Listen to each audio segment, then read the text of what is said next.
नान भाई, आप अपना एक्सपीरियंस बताएं शुरू से, क्योंकि आपका एक्सपीरियंस तो बहुत ही खूबसूरत है। और जिस तरह आप सर से मिले और गंदम की गोली और सारा कुछ, सारा आप बताएं, क्योंकि उसमें बहुत सारे लोगों के लिए मैसेज है।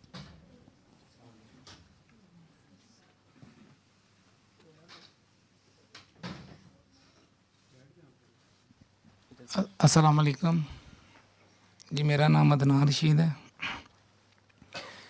मैं आज से 18 साल पहले गंदम की गोली खा के डॉक्टर साहब से मिलने का वसीला गंदम की गोली बनी। पहले मुझे मेरे घर वाले शालीमार हॉस्पिटल लेके गए। उन्होंने कहा जी ये बचेगा नहीं, जो भी ये गोली खाता है ना उसके पास टाइम बहुत कम होता है। तो मैंने भी जिस नीयत से खाई थी मुझे भी यही लग रहा था बस अब मैं चंद मिनटों का मेहमान हूँ। तो शालीमार हॉस्पिटल वाले ना कुछ भी नहीं कर रहे थे। उन्होंने कहा जी बस ये अब डेड ही होगा तो आप इसको ले जाएं। तो मेरा बड़ा भाई रो रहा था, मेरे चाचा जी रो रहे थे। मेरा भाई पहले मुझे कह रहा था कि मैदा वाश करवा ले यार, तेरी मेहरबानी है। मैं नहीं मान रहा था, मुझे यही था मैंने बचना ही नहीं है।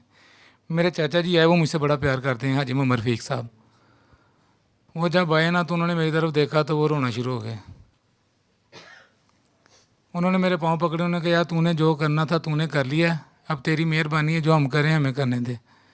मैं जब चाचा जी रोए ना तो मुझसे बर्दाश्त, मैंने कहा ठीक है चाचा जी। मेरा मैदा वाश हुआ है। उसके बाद उन्होंने कहा जी आप इसको ले जाएं, इसकी तबीयत अब बहुत ज़्यादा ख़राब होगी, इसने बचना नहीं है, इसका इलाज कोई नहीं है।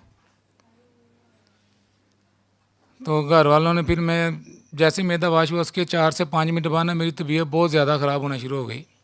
ऐसे जैसे हर चीज़ अंदर से कट रही है।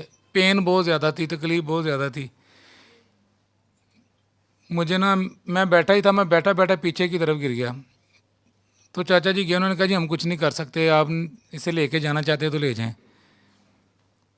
चाचा जी ने फौरी गाड़ी निकाली, मुझे गाड़ी में डाला है। शालीमार हॉस्पिटल से निकले हैं, मुगलपुरा आया है। मुगलपुरे तक जाने तक मेरी हालत इतनी ज़्यादा ख़राब थी कि मुझे बस यही था कि मैं अब गया। मुझे पसीना, यहाँ तक कि मैंने ना गाड़ी के अंदर अपने सारे कपड़े उतार दिए थे। तकलीफ़ बहुत ज़्यादा थी, बहुत ज़्यादा तकलीफ़ थी। जो पहला पुल आता है ना उधर से, वो धर्मपुरा कहलाता है, वो पुल मुझे बस नज़र आया है। उसके बाद मुझे नहीं पता वो कैसे मुझे लेके गए हैं, सर्विसेज में कैसे आया हूँ, मुझे कुछ नहीं पता। उसके बाद जो मुझे घर वालों से पता चला है कि मुझे एमरजेंसी में लेके आए हैं। एमरजेंसी में उन्होंने भी कुछ नहीं किया, बस उन्होंने देखा, उन्होंने कहा जी इसका इलाज हमारे पास कुछ नहीं है। तो उन्होंने ना मेरा बेड वार्ड से बाहर निकाल दिया था। तो मेरे घर वाले यानी कि जिस दिन मैं आया था ना उस रात, वो एक दिन पूरा रात ना मेरी तबीयत बहुत ज़्यादा ख़राब थी। अगले दिन डॉक्टर साहब का गुज़र हुआ तो सारे रो रहे थे, मेरी वालदा को चुप करा रहे थे कि आप घर चले जाएं। जो मेरी डॉक्टर बता रहे थे कि इसकी हालत अब बहुत ज़्यादा ख़राब है, इसके पास टाइम बहुत कम है।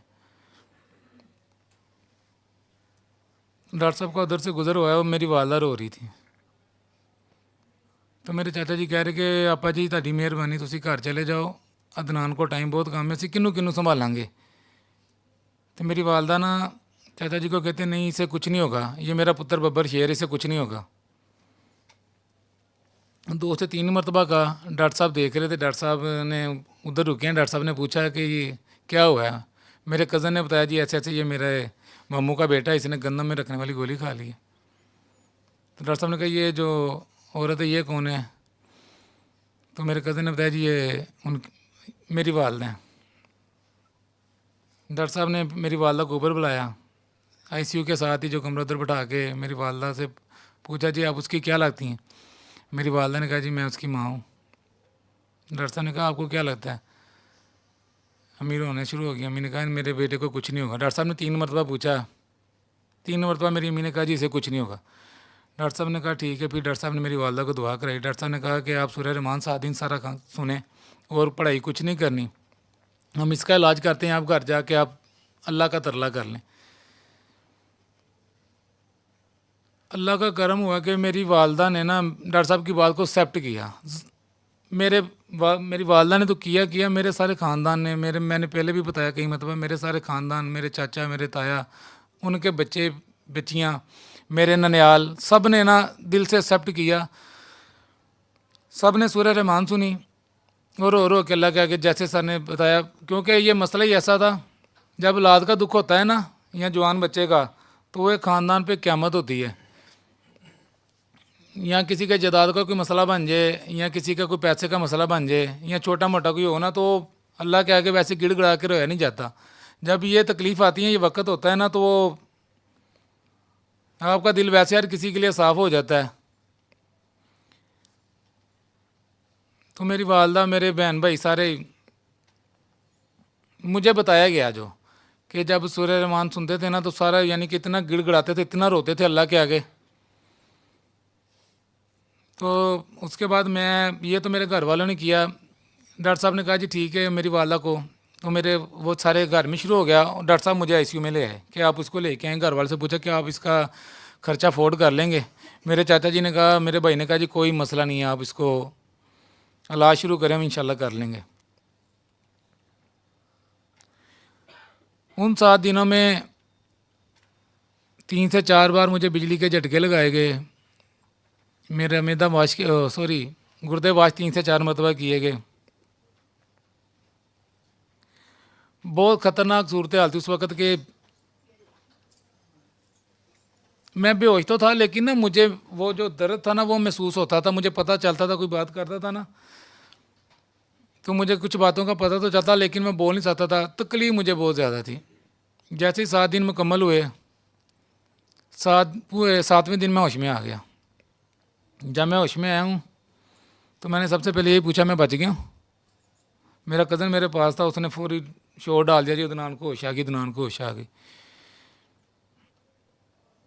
और सारे डॉक्टर साहब भी थे उधर, सारे फिर डॉक्टर साहब सब थे, सब ने मुझे देखा। तो मैं ना कह रहा था मुझे कुछ खाने के लिए या पीने के लिए कुछ दे दें। मेरे अंदर ना बहुत अजीब सी थी, मुझे नहीं समझ वो क्या था। तो इन्होंने डॉक्टर साहब से पूछा, डॉक्टर साहब ने कहा ठीक है आप इसे ना कुछ दें, पर थोड़ा सा देना। मेरा कज़न मेरे लिए ना एप्पल का शेक बनवा के लाया, मुझे याद है। वो जैसे कोई भूखा प्यासा नहीं होता, यानी कि पता नहीं मुद्दतों का भूखा। मैंने ना वो 3 से 4 सिप लिए, मैंने वो पिए, मैं दोबारा बेहोश हो गया। उसके बाद जब मैं होश में आऊँ, मेरे ऊपर मेडिसिन बहुत ज़्यादा थी। डॉक्टर साहब ने फिर 2 दिन के बाद ना मेडिसिन कम हुई या क्या मुझे नहीं पता, लेकिन मेरे दर्द शुरू हो गई। मुझे अब भी याद है कि अल्लाह अकबर, वो दर्द में मुझे अभी याद है, मैं करता हाय हाय हाय अल्लाह। दर्द बहुत ज़्यादा थी, मैं बता नहीं सकता। मेरे पेट में ऐसे था, या मेरे पूरे जिस्म में इतनी दर्द थी कि बहुत शदीद थी।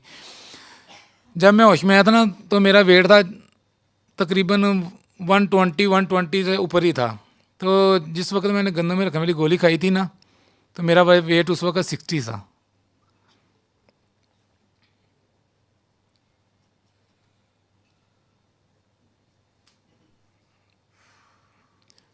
बड़ी तकलीफ़ आई, बड़ा कुछ आया।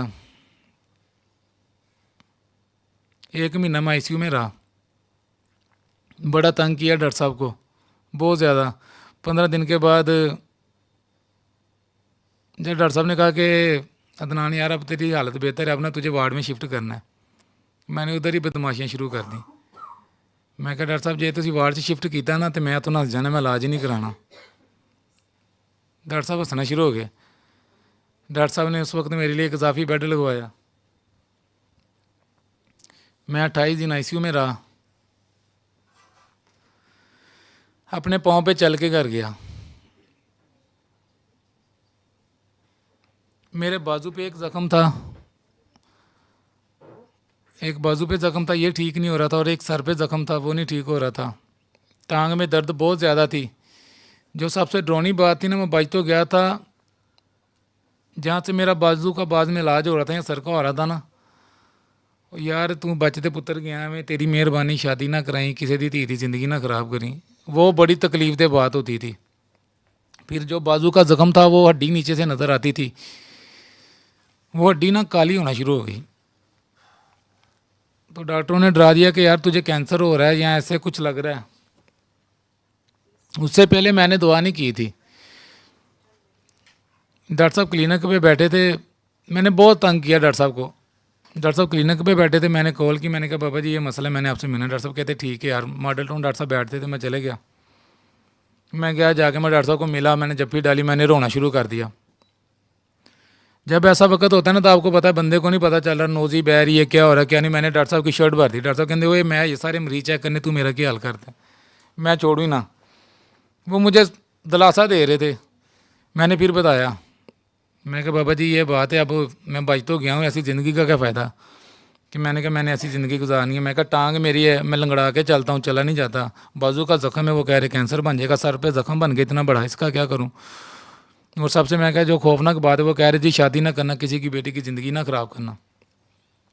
डॉक्टर साहब मुस्कुराए। डॉक्टर साहब कहते अल्लाह है ना। मैं चुप में रोई जा रहा हूँ। डॉक्टर साहब कहते मेरी तरफ देख, बता अल्लाह है ना। डॉक्टर साहब ने जब तीसरी मरतबा कहा ना, मैंने ऊपर चीज, डॉक्टर साहब कहते मेरी तरफ देख तो सही, मेरी तरफ देखेगा तो फिर ही है ना। मैंने डॉक्टर साहब की तरफ देखा, मैं कहा जी अल्लाह है। डॉक्टर साहब ने कहा, डॉक्टर साहब ने मुझे कहा यार तुम सब कुछ, डॉक्टर साहब ने मुझे बताया कि यार जब तू था ना तेरे साथ ऐसे ऐसे हुआ है, ऐसे हुआ है। 2-3 मरतबा तो ऐसे ही लगा कि तू बचना ही नहीं, अल्लाह ने तुझे उधर से निकाल दिया, ये तो कोई बात ही नहीं है। उस वक्त मैंने फर्स्ट टाइम सूर्य रहमान, डॉक्टर साहब ने मुझे दुआ कराई। जब मैंने दुआ की, डॉक्टर साहब ने मुझे दुआ कराई, मेरे बाजू का ज़ख्म यकीन करें ऐसे ठीक हुआ कि जैसे सावन भादों का मौसम होता है ना, तो आप कोई पौधा लगाते हैं छोटा सा, तो वो बारिशों में ऐसे बड़ा होता है माशाल्लाह, जैसे कि इसी तरह ये जो मेरा ज़ख्म ठीक नहीं ना हो रहा था, हड्डी के ऊपर मांस नहीं आ रहा था, वो यकीन करें कि ऐसे जैसे उग रहा है। और टांग की दर्द वो भी अल्लाह की तरफ से ठीक होना शुरू हो गई। सर में जो ज़ख्म था वो भी ठीक होना शुरू हो गया। तो जब मैंने वो सूर्य रहमान सुनी ना, पता नहीं मुझे उस वक्त क्या होता था। तो मैं जब सूर्य रहमान सुनता था ना, वो डॉक्टर साहब ने मुझे जो बातें बताई ना कि तेरे साथ ऐसे ऐसे हुआ है, मुझे घर वाले नहीं कुछ ऐसा बताते थे। डॉक्टर साहब के पास जब मैं गया ना, डॉक्टर साहब ने मुझे सारा कुछ बताया। या डॉक्टर साहब का दुआ निकलवाने का तरीका है, ये मुझे नहीं पता, जो भी था। और जब मैं घर में सूर्य रहमान सुनता था ना, 7 दिन जब मैंने सुनी थी, तो एक, अब वैसे नहीं होता, उस वक्त मुझे इतनी एक अजीब सी फीलिंग या ऐसी शर्मिंदगी होती थी, मल्ला के आगे रोता था, बड़ा ही रोता था। मैं अंदर होता था, मेरी वालदा मेरी बहनें बाहर होती थी। वो 7 दिनों में ना अल्लाह ने बड़ा करम किया, शुक्र अल्हम्दुलिल्लाह। वो 7 दिनों के अंदर अंदर यकीन करिए मेरे बाजू का ज़ख्म सही होना शुरू हो गया। उन्होंने कहा जी अब सर्जरी कर देंगे, सर की सर्जरी कर देंगे। टांग खुद ब खुद ही, मेरी लेफ़्ट टांग ना राइट टांग से बहुत ज़्यादा छोटी हो गई थी, तकरीबन कोई 1 उंगली आप कह सकते हैं। मैं इतना लंगड़ा के चलता था। अल्लाह ने इतना करम किया, शुक्र अल्हम्दुलिल्लाह। मैं जितना भी दा करूँ कम है। वो मेरी टांग माशाल्लाह बिल्कुल ठीक होगी, दोनों टांगें अब ठीक है, सही चलता हूँ। शादी हो गई अल्हम्दुलिल्लाह, बड़ा अच्छा चल रहा है। तो उसके बाद ना फिर भी मैं ना अपने आप को ठीक नहीं कर सका था। डॉक्टर साहब के पास थोड़ी देर आता रहा। जब मैं ठीक हो गया ना बिल्कुल, मैंने फिर राब्ता मुनक़ता।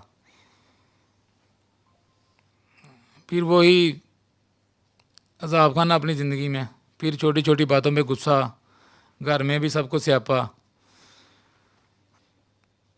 मैं ना अपने आप को समझता हूँ कि मैं बड़ा ही दुनिया का पीपा तो अच्छा बच्चा मैं ही है, मेरे वर्गा कोई नहीं है।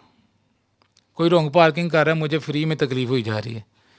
कोई किसी के साथ मसला कोई गलत कर रहा है ना, तो मैंने फ्री में टंग अड़ा देनी है, भावें आप नूं चपेड़ा वज जान।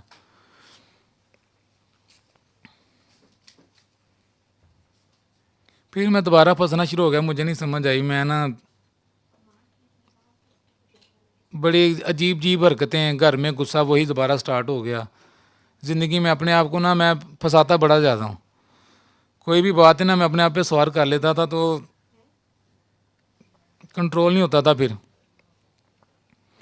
मैं फिर दोबारा डॉक्टर साहब के पास गया। मैं दोबारा वैसे ही गया, मैं दुआ में आया तो मैं बड़ा परेशान था। मैं क्या ठीक है यार बंदिया, मैं पता नहीं मेरे दिल में कैसे ख्याल आया, कैसे नहीं मुझे नहीं पता। मैं दुआ में आ गया। दुआ में आया, फिर मुझे पता चला कि यार मैं ठीक नहीं हूँ। मैं अभी गलती कर लेता हूँ, लेकिन अभी ये है कि पता चल जाता है फौरी कि यार ये तू गलत कर रहा है, या अम्मी के साथ या बहन भाई या कारोबार में कहीं भी अब कुछ गलत करता हूँ ना तो फौरी पता चल जाता है। ठीक है ना। पहले यही लगता था कि मेरे अंदर ना मजलूमियत का भूत इतना बड़ा था कि आखिर है, एहसास मेरे अंदर बहुत था, तो अल्लाह के हुक्म से आगे से उतनी पड़ती थी। अब सूरह रहमान की बरकत, शुक्र अल्हम्दुलिल्लाह, अपनी पहचान की है, घर में सुकून है, बीवी के साथ, बच्चों के साथ। गलतियां मैं अब भी करता हूँ, लेकिन मुझे पता चल जाता है। पहले ना वो आकड़ बहुत ज़्यादा थी, गुस्सा बहुत ज़्यादा था। अब अल्हम्दुलिल्लाह पता चल जाता है कि यार ये मैं गलत कर रहा हूँ कारीगरों के साथ या काम में या घर में। तो अब ये कि पता चल जाता है, अल्हम्दुलिल्लाह फौरी ठीक करने की कोशिश करता हूँ। 3 दफ़ा अल्लाह अल्लाह और पानी, ये दुआ है ना जो ये सीधा कर देती है और एहसास करा देती है अपनी गलती का। ये जब मैं दुआ में दोबारा आया हूँ तो इन बातों का मुझे तब पता चला था। तो आस्ता आस्ता इंशाल्लाह ताला मैं अपनी जो गलतियाँ हैं वो ठीक करने की कोशिश कर रहा हूँ। तो अल्लाह मुझे कामयाब और सुरखरू करे। बहुत जी काकी। देखना, मेरी बहन ने मुझसे ये सवाल किया था कि हम लोग ना, जैसे अभी आप बात कर रहे हो कि माफ़ करना और गलती करना, तो मुझे तो ये बात प्यारी लगती है कि गलती करना भी अच्छी बात है और माफ़ करना भी अच्छी बात है। अगर हम गलती ना करें तो मुझे ऐसा लगता है हम फ़िरौनियत के उस अल्लाह के फजल करम से कुर्सी पे बैठ जाएंगे कि किसी को इंसान भी नहीं समझेंगे। तो मुझे डॉक्टर मरियम ने ये बात सिखाई थी कि अपने आप को भी माफ़ करना होता है। जी। गलती कर ली है ना, माफ़ कर दिया, आगे बढ़ जाया करो। एक तो ये प्यारी बात मैंने सीखी। हालांकि मेरी बहन यहाँ पे नहीं आती, वो सर से एक बार मिली हुई है, और जब मेरे अब्बा आईसीयू में थे तब जाके मिली थी। ठीक है। तो उसने मुझसे ये क्वेश्चन किया था कि तुम लोग जब भी दुआ कराते हो, तुम लोग ये इस बात पे अड़ क्यों जाते हो? तुम मतलब एक इंसान को तुम लोग इस कन्विंसिंग पावर पे ले आते हो कि तुम ये मानो कि तुमने गलतियाँ की हैं और जो है ना अब तो कोई रास्ता ही नहीं है। तो मुझे ऐसा लगा कि उसका ये क्वेश्चन ना मुझे सोचने पे मजबूर किया। तो वही मेरा आपसे भी क्वेश्चन है कि आप गलती कर ली ना तो कोई बात नहीं, जब हम सामने वाले को दुआ करवा के ये कह रहे होते हैं कि यार हो गई गलती, पूरे फ़ख्र से अल्लाह मियाँ के पास चले जाओ, तो फिर अपने आप को भी ले जाया करो। बस मैंने ये एक नई चीज़ सीखी है कि जिसमें मुझे ये लगता है कि गलती कर ली, खुद को माफ़ कर लिया, आगे चले जाओ, अल्लाह मियाँ के सामने सरेंडर कर दो। नहीं काकी जी, माजरत मैं आपकी बात टोक रहा हूँ। नहीं कोई बात नहीं। डॉक्टर साहब कहते हैं कि जो बार बार होता है ना वो डठाई हो जाती है। इस बात से मुझे डर लगता है। नहीं पहले मैं करता था, मुझे कोई चक्कर नहीं था। जब से मैं दुआ में आया हूँ ना, तब से मेरे दिल में ना एक खौफ है। पहले ये नहीं था। पहले मैं समझे क्या अपने आप में डाउन था। ठीक है ना। लेकिन ये जो डठाई, आप मेरी बात सुने, मैं सब कुछ कर रहा हूँ, मैं अपनी घर की ज़रूरतें पूरी कर रहा हूँ, मैं हर चीज़ कर रहा हूँ। मेरी बीवी मुझसे बड़ा प्यार करती, मुझसे बड़ा करता हूँ। आप उसका इतना दिल दिखा देते हैं कि आप चैन से सो रहे हैं, वो रो रो के सराहना गीला कर दे। ठीक है ना। तो ये गलती मैं बार बार करता रहूँ और बार बार उससे भी माफ़ी मांगता रहूँ, अल्लाह से भी मांगता रहूँ, तो इसका क्या होगा मेरे लिए? आप मुझे सिर्फ ये बताएं। मेरा ये चीज़ थी कि जब मैंने 2 चीज़ें इस चीज़ से सीखी थी। मैं नेल बाइटिंग करती हूँ। ठीक है।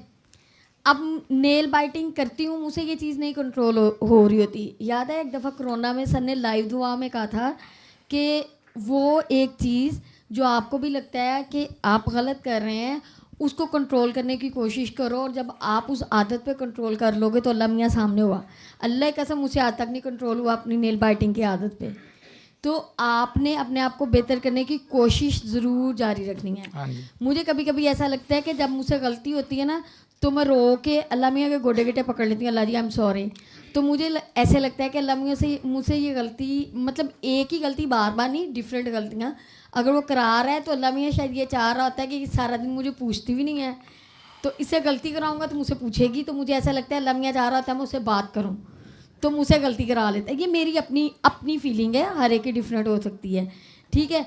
और दूसरा ये कि जब गलती कर ले बार बार नहीं, कोशिश करो उसको कंट्रोल करने की, लेकिन अगर हो जाती है ना तो उसके मुतबादल उस बंदे के लिए कोई पॉजिटिव चीज़ कर दिया करो, बजाय हम उसी गलती पे करके रोना धोना और उधर स्टक हो जाएं। उसके मुतबादल उसको गिफ्ट ला दिया करो, उसको मेकअप खरीद दो, उसको कपड़े खरीद दो, अच्छे अच्छे पैसे दे दो, ठीक है। Try to compensate the things. मैं अपने अब्बा से जब अल्लाह जनसीब करे बहस करती थी ना, तो मुझसे मैं उसके मुतबादल उनको फिर खाना या कुछ पका के खिला देती थी, ठीक है। तो इस तरह कंपनसेट कर वो लिया करो। आपके मैं ये अब्बा करती थे हूँ। ना, वो आपके नहीं। अब्बा थे, हाँ जी, वो आपके अब्बा थे, तो इसलिए वो कंपनसेशन हो हाँ जाती जी। थी। लेकिन वैसे देखो, मैं काकी आपको के एक बात दर्द में बताऊं, बोल रही है ना, नहीं नहीं वो नहीं, इस- नहीं, बात ये नहीं नहीं बात है। करी, मैं मैंने जेनेरिक बस बात प्यार कर से कहा। नहीं नहीं नहीं मैं जेनेरिक बात कर रही हूँ कि जब दिल टूट, हम भी कई दफ़ा दिल तोड़ देते हैं ना, हाँ जी, ठीक है। अगर मैंने किसी का दिल तोड़ के, मुझे एक्सपीरियंस हो गया बड़ा खूबसूरत कि जी माफ़ी मांगनी है और सारा कुछ होना है, वो एक्सपीरियंस तो मैं अपना बता रही हूँ। वो जो मैंने पीछे गंद घोल के आई हूँ वो क्या था, ठीक है ना, वो दिल तो अभी भी टूटे हुए हैं, अल्लाह ठीक तो है उनको ना। जोड़ लो ना फेविकॉल से। चले। नहीं वो भी एहसास और अता है कि अगर आ जाए, अभी ठीक मैं है अपना ना। एक्सपीरियंस बोलूं, लेकिन मैं वैसे एक बात कर रही हूँ कि ये कहना आसान होता है, लेकिन असल में ये दिल तोड़े हूँ, ठीक है, और उसके बाद हम बड़े आराम से कह देते हैं कि जी मुझे ये एक्सपीरियंस हुआ कि जी मैंने माफ़ी मांग ली, ठीक है ना। तो वो जो ये भी ज़रूर सोचना चाहिए कि जो पीछे मैंने किया है, ठीक है ना, उनको कंपनसेट कैसे किया जा सकता है, ठीक है ना। और वो कंपनसेट सिर्फ बातों से नहीं होता, ये भी याद रखना। बिल्कुल। और मैंने ना मुझे एक छोटी सी बात, गिफ्ट से भी नहीं होता, वैसे मैं ये भी बता दूं, नहीं ठीक देखिए है। मेरी वो जो अपनी ना सर कहते हैं कि नेकियां दे दो और अल्लाह ही उसके दिल में डाले तो ही दुआ निकलती है, वरना दुआ भी दुआ नहीं नहीं निकलती। निकलती। मुझे ये होता है कि काकी मैंने जी नहीं आती। एटलीस्ट ट्राई हाँ जी, किया। काकी जी। मेरी अपनी भाभी से पिछले दिनों बहस हुई, तो मुझे फील हुआ कि मैंने गलत किया है। अल्लाह की कसम ज़िंदगी में शायद किसी से पहली बार इस तरह जाके माफ़ी मांगी होगी जिस तरह मैं गई हूँ। मैंने उसे प्यार से जाके अपना पॉइंट ऑफ व्यू क्लियर किया, सॉरी बोला, ठीक है। हालांकि मुझे पता था मैं ठीक थी, वो गलत, लेकिन मैंने उन्हें सॉरी इसलिए भी बोला कि कोई बात नहीं, लेट इट गो। मैंने बोल दिया ना, 2-4 मिनट उसने मुझसे काफ़ी डिबेट की, मुझे एंड पे फिर गुस्सा चढ़ना शुरू हुआ, लेकिन फिर मैंने कंट्रोल किया कि अब मैंने रिएक्शन नहीं करना, मैंने उठ के चली गई। वो पीछे से आई और मुझे इतनी ज़ोर से उसने हग किया, फिर उसने कहा कि तुम आ गई हो यही काफ़ी था। तो मुझे ये लगता है कि आप जब जाके अगले बंदे से, मैं अपने ऑफिस में भी अब ये काम करती हूँ, अब कोशिश करती हूँ कि अगर मुझे किसी को हर्ट हो गया और मुझे लगा ना कि मैंने गंद, जैसे वो काकी जी कह रही हैं, तो मैं एटलीस्ट जाके उसको सॉरी बोल के ना ये पॉइंट ज़रूर रखाती हूँ कि मैं लमिया को ये कहूँगी कि मैंने जाके सॉरी बोल दिया था। अब उसने माफ़ किया नहीं किया ये टाइम पे छोड़ दिया जाए, वो कर देगा अगर आप दिल से शर्मिंदा हो गए हैं तो, मुझे ये लगता है। लेकिन मैं अपना रोल प्ले करके पीछे हो जाती हूँ कि मैंने अपना किरदार अदा कर दिया, मैंने सॉरी बोलना था बोल दिया, हर्ट किया था, मुझे रियलाइज़ हुआ, मैंने बोल दिया। अब वो नहीं कर रहा तो मैं अल्लाह मियाँ से यही कहूँगी कि इसके दिल में मेरे लिए प्यार डाल दें। अच्छा, वैसे मेरा ये है कि जो दुआ है ना, दुआ जब हम कर लेते हैं तो फिर सबसे पहले ये कोशिश करनी चाहिए कि हम कोई भी ऐसा काम करें ही ना जिससे जो है ना हमें ये सॉरी बोलने की नौबत पड़े। वैसे एक बात कर रही हूँ, क्योंकि इतने साल दुआ करने के बाद ना, मतलब यानी कि अगर ऐसे समझ लो कि अभी भी मेरे से मैं हर्ट कर जाती हूँ, ठीक है ना। मैंने ये देखा है कि मतलब मैं सर के साथ तकरीबन कोई 15 साल से हूँ, तो दुआ कराना बड़ा आसान है, ठीक है ना, बहुत आसान है। और मेरा अब आके ये मानना है कि दुआ जो है ना वो दूसरा ही करता है और अल्लाह से वो जुड़ता है, ठीक है ना। मतलब कई दफ़ा होता है कि दूसरा बंदा जिसको आपने दुआ कराई होती है वो इतना प्यारा जुड़ता है, और जो बात वो लेके जाता है मैं उस पे जो है वो शायद 10-10 साल भी गुजार दूँ, ठीक है ना, मैं उस चीज़ पे अटकी ही रहूँ, ठीक है। या अब पहले तो जब दुआ कराते थे तो बड़ा ही स्टाइल मार के कहती होती थी मैं कि सर ये ना पता नहीं क्यों ये ना बच्चा जो है ना वो अल्लाह के सुपुर्द नहीं कर रही, ठीक है ना, पता नहीं क्यों नहीं कर रही, अल्लाह के सुपुर्द ही तो करना है, ठीक है। तो जब अपना हुआ, ठीक है, तो मतलब यानी कि मुझे ये सेंटेंस से भी खौफ आता है कि यार वाकई मतलब यानी कि पता नहीं क्या है, ठीक है, ये माँ का रिश्ता और बेशक खुदा खुदा है, मैं वो नहीं कह रही, लेकिन वो जो अल्लाह के सपुर्द करना है और उस पर कायम रहना है, ठीक है, और उस पर वाकई कायम रहना है, ठीक है। तो कई दफ़ा होता है कि दुआ कराते कराते भी ना मुझे कई दफ़ा ये लगता है कि कई दफ़ा गलती जो होती है ना, गलती करना इतनी आदत बन जाती है कि वो गुनाह ही नहीं रहती, ठीक है, क्योंकि मुझे लगता है कि मुझे अपना पॉइंट ऑफ व्यू देना है, ठीक है। कई दफ़ा होता है कि आपको पॉइंट ऑफ व्यू देने की इतनी आदत हो जाती है, हक बात बोलने की इतनी आदत हो जाती है कि सरकार दो आलम ने किस तरह हक की बात पहुंचाई प्यार से, ठीक है ना, तो वो प्यार पता नहीं क्यों हम में नहीं आ पाता, ठीक है ना।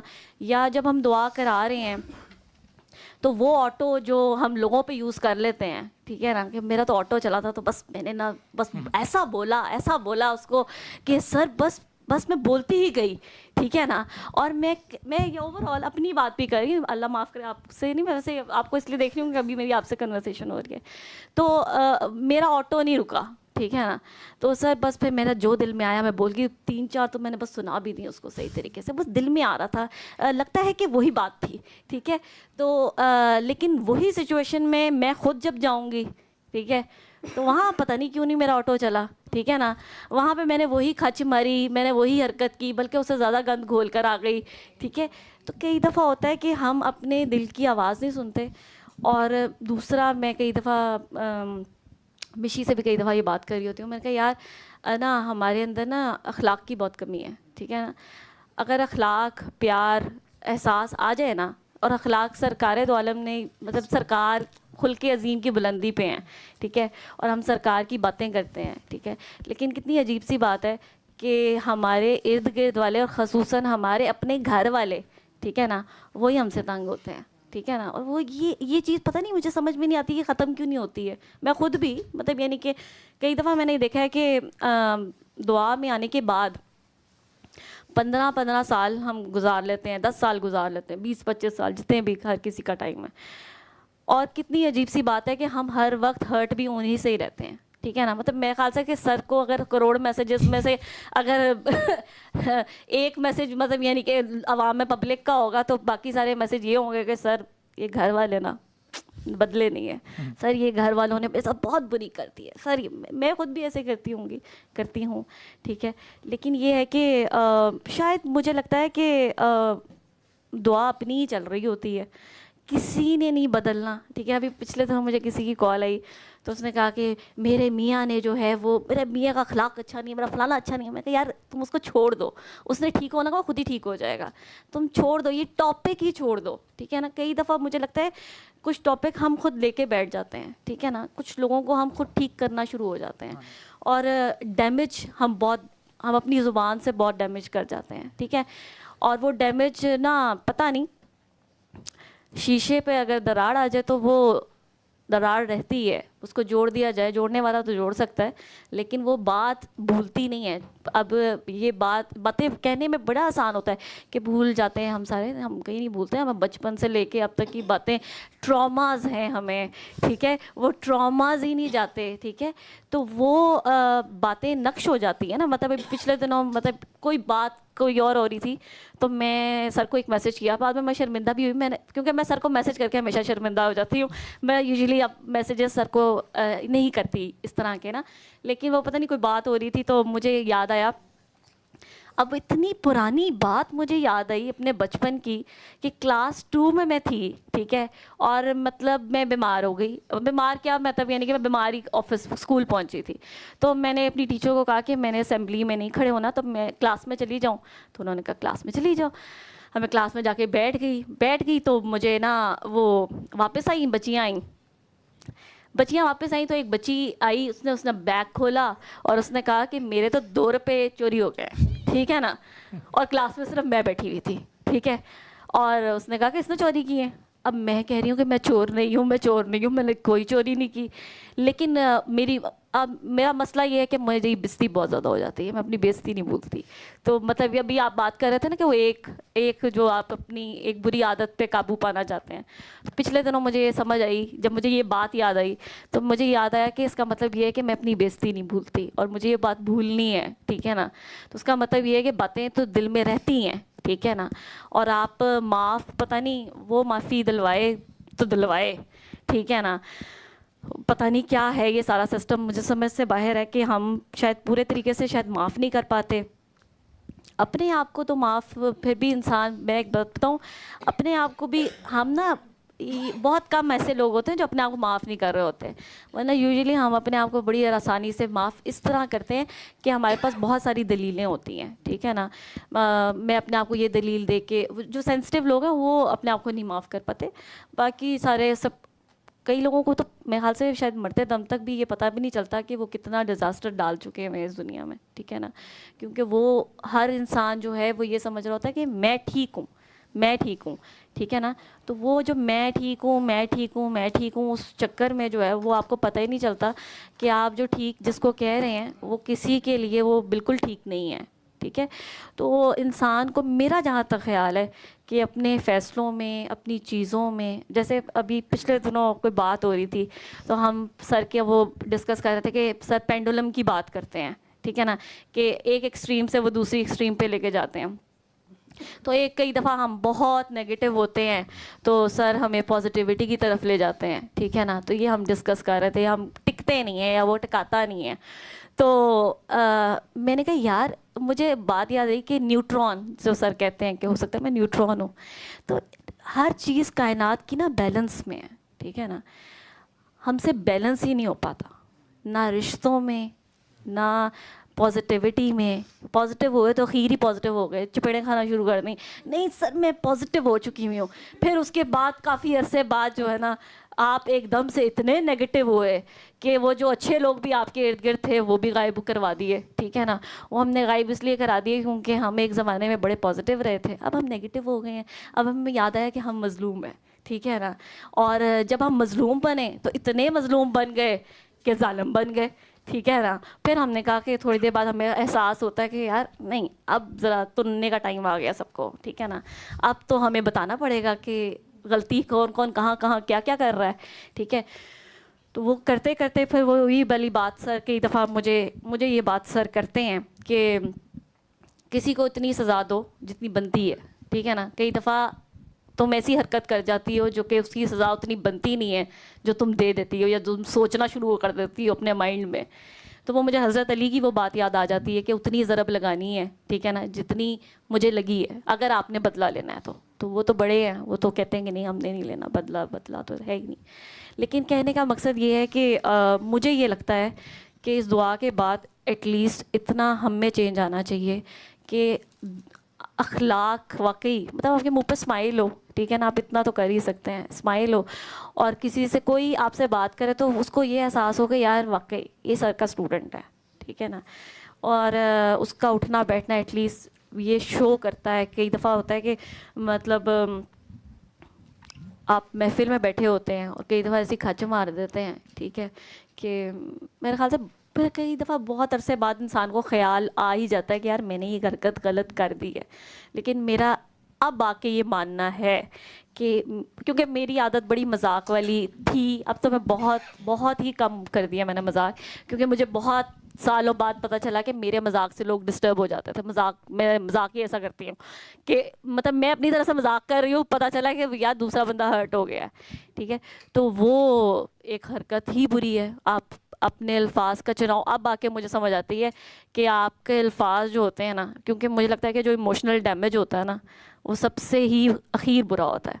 आपका कैंसर, आपका एड्स, आपकी फ़लानी बीमारी नज़र आ रही है, ठीक है ना, जो आपका इमोशनल डैमेज है ना जो हो गया है, ठीक है ना, वो किसी को नज़र भी नहीं आता और वो किसी को आप बता भी नहीं सकते हो, एक्सप्लेन भी नहीं कर सकते हो, ठीक है। वो आप सिर्फ अल्लाह और सरकार से डिस्कस करते हो। लेकिन कई दफ़ा आप अल्लाह और सरकार से जब डिस्कस कर रहे होते हैं तो वो आप मज़लूमियत में चले जाते हैं, ठीक है ना, कि मेरे साथ बहुत बुरी हुई है। तो वो सर कई दफ़ा कहते हैं कि अपनी मैं ये भी मैं है ना, ठीक है ना, कि मैं मज़लूम हूँ या मेरे साथ बहुत बुरा हो गया। कुछ भी नहीं हुआ होता, बहुत सालों बाद पता चलता है कि यार ये, मुझे लगता है कि इंसान की ज़िंदगी में बहुत सारे चैप्टर्स जो हैं, मेरी ज़िंदगी में जितने भी चैप्टर्स आए हैं, जितने भी, उस तरह के लोग मुझे दुआ वाले मिल जाते हैं, ठीक है ना। और पता नहीं खैर कई लोगों पे मुझे लगता है मैं जैसे पर्सनली हो गई हूँ ना उनके मामलात में, इतनी पर्सनल हो जाती हूँ। मैं ख्याल से शायद एक दो दफ़ा लोगों ने कहा कि यार तो क्या हो गया है, मतलब इतना भी तुम्हें क्या मसला पड़ गया है। तो यहाँ तक कि मैं कई दफ़ा कई लोगों को, मतलब मैं अपनी फ्रेंड को मैसेज कर दिया जिसको मैं उससे बात कर ली, उसको मैंने मैसेज किया यार अगर ये ना हो जाए उसकी ज़िंदगी में। तो एक दिन तो उसने कहा कि यार तुम्हें मसला क्या है, क्यों तुम्हें इतनी मतलब मसला पड़ा हुआ है कि ये उसकी ज़िंदगी में ना हो जाए। तो मैं कहा यार उसने ये डिसीजन लिया है तो कहीं ये ना हो जाए, तो मैं चाहती हूँ कि मैं उसको रोक लूँ। और खैर मैं फिर मैसेज भी कर देती हूँ कि यार ऐसे ना करना, वैसे ना करना, ऐसे ना करना। तो कहने का मकसद ये है कि वही वाली बात कि अगर आपका हाथ जो है वो दरवाजे में आया है तो आपकी चीख निकली हुई है, ठीक है ना, आपको उस दर्द का पता है, तो वाकई बेशक हमारी अपनी गलतियां होती हैं, ये नहीं है कि मैं कोई वो हूँ कि मुझे हर चीज़ में से गुजरना पड़ रहा है, लेकिन ये है ये हमारी करतूत भी अच्छी नहीं होती, ठीक है। लेकिन ये मैं कई दफ़ा अपने बेटे को देखती हूँ तो वो जब वो हंस रहा होता है, ठीक है, तो मैं उसको शो कराती हूँ कि मैं गुस्से में हूँ, तो लेकिन मैं दिल में इतना खुश हो रही होती हूँ कि लम्या कितना अच्छा लग रहा है ना ये। फिर वो कई दफ़ा वो छोटे छोटे वर्ड्स बोलता है तो मुझे मुझे बड़ा प्यार आता है। मैं कहती हूँ लम्या आयला कितना अच्छा लग रहा है लम्या, अरे लम्या। तो मैं कई दफ़ा सोचती हूँ कि यार अल्लाह ताला और सरकारे दो आलम हमें जब देखते होंगे, ठीक है ना, तो वो कितना खुश होते होंगे जब हम कोई ऐसा एक्ट करते हैं। मतलब कई दफ़ा होता है कि मैंने कहा ना कि हमारी ज़िंदगी में बैलेंस नहीं है, रिश्तों में भी बैलेंस नहीं रखते हैं हम, ठीक है ना।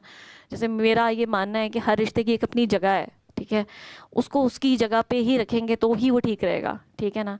अगर मैं माँ को खुदा बना दूंगी तो मैं गलती कर दूंगी, ठीक है ना। और क्योंकि मुझे अपनी अम्मी से बड़ा प्यार था, क्योंकि जब मैं सर के पास आई थी तो हम लोग तो अम्मी के सिलसिले में मिले थे सर से। तो अम्मी मस्कुलर डिस्ट्रॉफी की पेशेंट थी और अम्मी आई थी व्हील चेयर पे। तो मैं सिर्फ अपनी माँ की तकलीफ़ नहीं देख सकती थी, मतलब मुझे लगता था कि इस कायनात में अगर मैंने किसी से प्यार किया तो अम्मी से किया है, इसके अलावा किसी से नहीं किया। और आज भी वैसे ही हालत है, वैसा ही प्यार है। पता खासा 18 साल हो गए। खैर तो अम्मी जो थी बड़ी रो रो के सबके लिए, बच्चों के लिए दुआएं करती थी। तो मैं अम्मी से लड़ती थी, मैं कहती थी अल्लाह मियाँ के साथ रोने की भी ज़रूरत नहीं, मतलब पता नहीं क्यों मुझे अपनी माँ का रोना पसंद नहीं था। तो मैं कहती थी कि आपने ना रोना नहीं है, क्यों आप क्यों रोए, मतलब आपने अल्लाह मियाँ के साथ में नहीं रोना, आपने रोना नहीं है, बस आपकी क्या रोना मैं नहीं देख सकती। तो कहने का मकसद ये है कि खैर अम्मी सर से मिली और व्हील चेयर पे थी, डॉक्टरों ने जवाब दे दिया था, जवाब दिया तो खैर सर से क्लिनिक पे गए। मैं नहीं गई थी, बाकी मेरा पूरा ख़ानदान टब्बर गया था सर से मिलने।